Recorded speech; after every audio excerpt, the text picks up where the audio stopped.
Hello and welcome to week 5 of career counseling. This week, it's going to be essential, as always, that you complete your required reading before posting to the discussion board. We're also going to need to complete this PowerPoint for the detailed instructions of the projects that we will be doing this week. You will actually be taking the Myers-Briggs Type Indicator assessment this week. You will be getting your results, and then you will be posting on the discussion board relating to the results. As we move further into the week, you're going to have a group project in which you're going to take your personal type code with your partner's type code, and you're going to synthesize and analyze the potential benefits and problems between you and your partner's codes in a work environment. Our other project we're going to be working on this week, I'm going to give 2 case studies, and you'll choose one of those, and then there will be 3 different types of assignments that you can choose. And you will be turning that in on Blackboard as well. And as always, we have Friday Fun Day and Class Cafe, where you have the option of posting your favorite mental health meme. I'd like to give a general reminder that at any point you need to reach me, you can contact me through my cell number, 806-500-9903. You're welcome to call and leave a voice message or text. But just a reminder, you will always get a quicker response if you send me a text message. My email is there on the screen, and I also have designated student hours on Thursday evenings from 6 to 8 p.m. where you can call, text. I will be looking at all the student contacts during that designated time period. Now, if you need a time outside of that, feel free to make an appointment, and we will definitely address your needs. So let's look at the basic history behind the Myers-Briggs Type Indicator. The Myers-Briggs is based on the original work created by Carl Jung in 1921. The actual test was officially published in 1962. The test was created to help determine which careers would be best for women as they entered the workforce for the first time during World War II. It is a psychological analysis examination that determines a person's psychological makeup and how they perceive and make decisions. The Myers-Briggs Type Indicator is set around the concept of preference dichotomies or personality descriptions. There are 4 basic sets that we're looking at as we assess. They are introverted versus extroverted, sensing or intuitive, thinking or feeling, and judging or perceiving. So those are the dichotomy sets that are going to show the primary personality factors. When we look at the dichotomy sets, it's important to remember that it's not a concept of either or.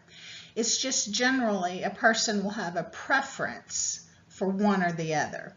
But at times we're going to perform in either introvert or extrovert. It's just nature. Sometimes we just have to go with what the situation that requires of us, but very often we have a preference for one or the other. So as we look at the extrovert, they typically are very initiating, expressive, gregarious, active, enthusiastic, very typical of an extrovert. On the other hand, your introvert is going to be more receiving, contained, intimate, reflective, and quiet. But very often, you're also going to find that a true introvert is forced to be in a situation like public speaking or something where there is an extroverted activity. It's not their preference to do it, but they're capable of doing it. But if given a choice, that would not be their preference. As we look at the second set of dichotomies, we're looking at the differences between sensing and intuitive. Under the sensing category, you're going to find people that are more concrete, realistic, practical, experiential, traditional. The intuitive factor, the people tend to be more abstract, imaginative, conceptual, theoretical, original. The third set of dichotomies is between thinking and feeling. Thinking, people are going to be more logical, reasonable, questioning, critical, tough, whereas people that have more of a feeling bent to them are going to be more empathetic, compassionate, accommodating, accepting, and tenderhearted. The final set of dichotomies is between judging and perceiving. Under the judging category, people are more systematic, planning, early starting, scheduled, methodical. Whereas the perceiving, they're typically casual, open-ended, prompted, spontaneous, emergent. Be sure to follow all the discussion board instructions this week. We have several different projects going on, so I want to make sure that you have all the information you need. After taking the MBTI and receiving your type code, your discussion post should consist of 1. Your initial thoughts and insights about your personality type. 2. Once you post, I will pair you with another student, and as a group, you will synthesize and analyze the potential benefits and drawbacks of the two personality types working together in a work environment. 3. I will be posting 2 case studies on the discussion board this week. You will pick one and choose one of the following 3 assignments. You can write a 4 to 6 page paper addressing the conflict presented and create a treatment care plan for this client. Another option is you could do a video presentation of a mock counseling session with the case using a volunteer. Third option, you can submit a PowerPoint presentation analyzing the client's options for career planning using the MBTI code.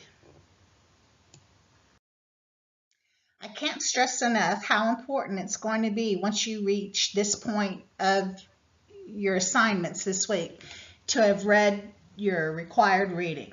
So let's go ahead and look at the case study. This is option 1, Sonia. Sonia works as an editor for a publishing company. She enjoys some aspects of her work, but has difficulty with some others. On the MBTI, she is coded ENFP. How is knowing this information helpful in looking at Sonia? What might she enjoy, and with what might she struggle?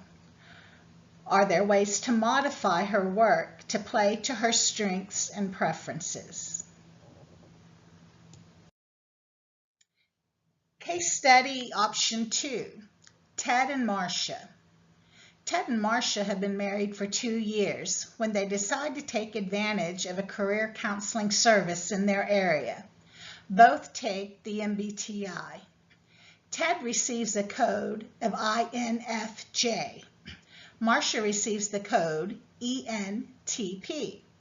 How might their different styles affect their relationship? What things might they have in common? What struggles might they face? Friday Fun Days.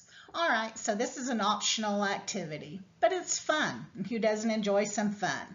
Go ahead and head over to the class cafe. Remember, it's optional.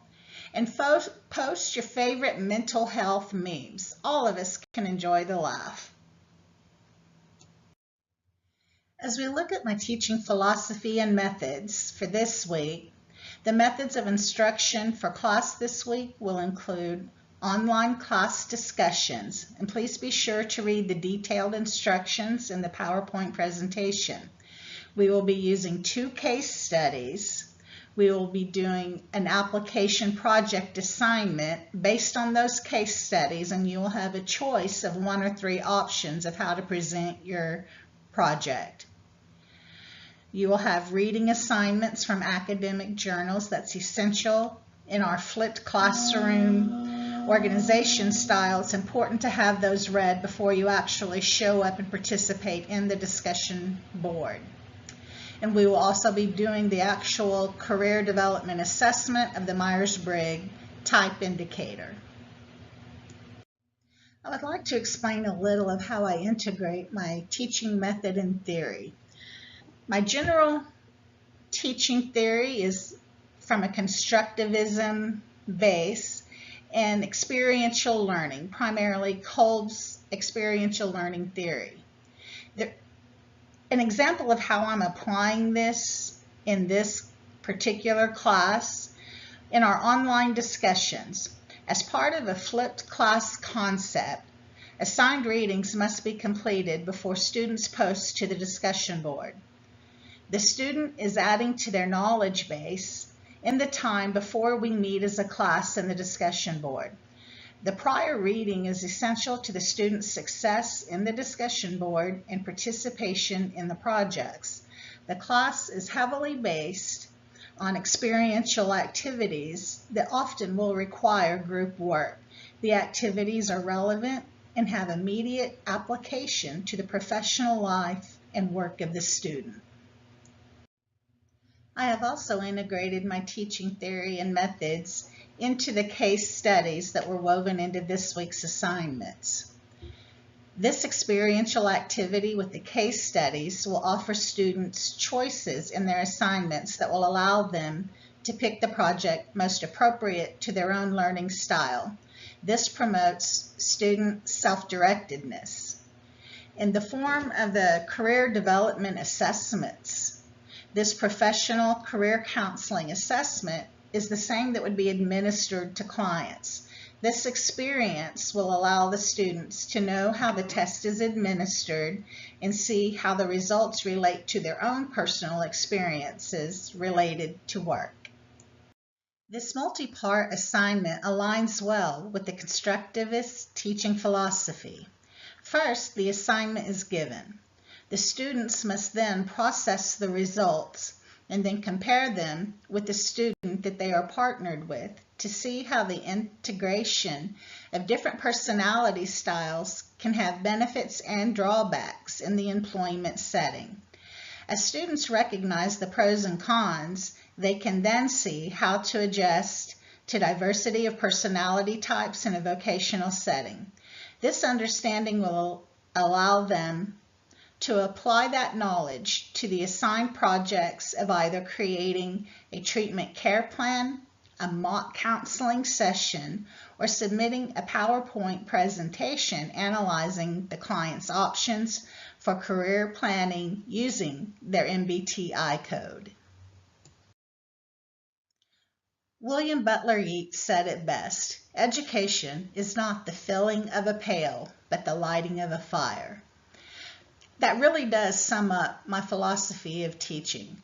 I don't see myself as the expert that knows everything, and I'm here just to pour my knowledge into empty vessel students.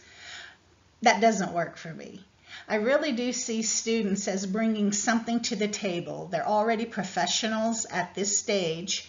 They have experiences, life experiences, work experiences, and in a collaborative environment where we're all bringing something from all of our experiences and putting it together with the concept that we're studying, that's where we find people's passions. We see the fire ignite. And it's not just about processing data, facts. It really is finding the fire that's in them. And that's my philosophy of education. It's more than just passing on knowledge. It's lighting that fire.